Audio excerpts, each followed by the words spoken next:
Are you kidding me? Are you kidding me? Hoppa! Hey everybody, That's NASCAR's like been running stealing, races baby. for decades. Woo! Thousands of races, millions of laps, and not once has a woman ever led in the sport's biggest event. Until today. Danica Patrick found her way to the front of the pack in the Daytona 500, but could she find her way to the winner's circle? Danica walks into some screaming fans all ready to see her race in that GoDaddy car. Lap 32, big crash right here, clips some big names. Tony Stewart and Kevin Harvick are gone just like that. They get to watch Danica make history on lap 90. First woman to ever lead a lap at Daytona. She would finish 8th and get to watch Jimmy Johnson do it again. He crosses first and wins his second Daytona 500. 10 Sports reporter Chris Fisher is live in Daytona covering that potential history. Chris, Danica didn't win, but it was still a pretty good finish, right? It was an exciting ending, to say the least. Jimmy Johnson in his 400th career start, becoming the first driver in the Generation 6 car to pull into victory lane. And Danica Patrick has made history all week long, becoming the first female pole setter here at Daytona and in a sprint car race. But she also made history, just like you said, Bobby, becoming the first woman since 1980 to take the lead at Daytona. Tony Stewart, her car owner, well, he didn't fare as well. He's never won here at Daytona, and he didn't come out too well on lap 32 when he was involved in a 7-car crash involving former champion here at Daytona, Kevin Harvick. Jimmy Johnson, in the end, would have the lead and hold off his teammate Dale Earnhardt Jr. on the final lap for his second Daytona 500 victory. In this race car, the slow Chevrolet was so good. Chad Knaus and all of Hendrick Motorsports had me a fast car, and I could really stay up front all day long.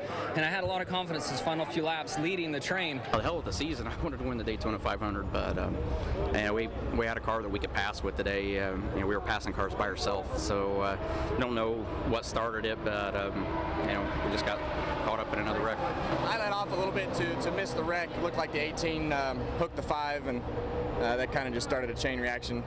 I don't know who was behind me, but just one of those deals. Jimmy did a good job. It's real difficult to pass the leader, but he did everything he needed to do.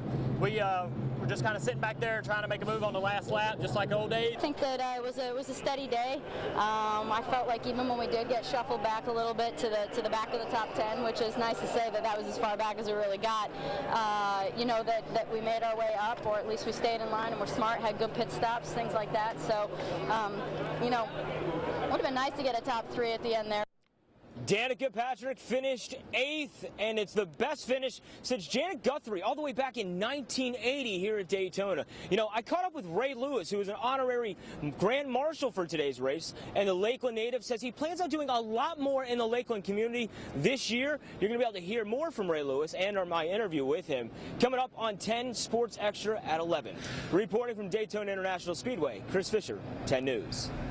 Thank you, Chris. Hey, Rays split yesterday's spring training openers against the Pirates and Red Sox, and today Tampa Bay took its young guns to Fort Myers to battle the Twins. The 5th spot in the starting rotation still up for grabs, so today is a chance for the young arms to prove they deserve that job. Joe Madden has some decisions to make, and the young guys aren't really making it easy on him. Chris Archer and Jake Odorizzi each threw shutout innings to start the game. Chris Archer was really good, 97 miles an hour. He strikes out Aaron Hicks right there.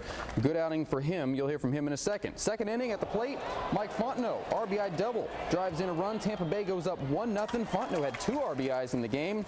This one went to extra innings. The Rays scored in the 10th to win it 10-7, and Archer pretty pleased with his first spring start. Well, I felt comfortable in the fact that I had pretty good fastball command. So if I did fall behind by throwing other pitches, I knew in my mind, all right, I can go to my fastball today. During the regular season, I wouldn't do that. I definitely don't want to fall behind in any situation, but for spring training and for the first start, I felt really good about it.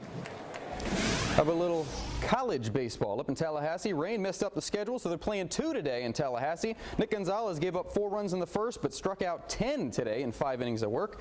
In the 7th, Knowles up 6. Jose Brizuela, 2 RBI double. Knowles go on to win the first and second games, sweeping the Bulls. Lightning play in just a couple minutes. We'll have more of that tonight. Oh yeah, we'll be looking forward to that. Thank you, Bobby.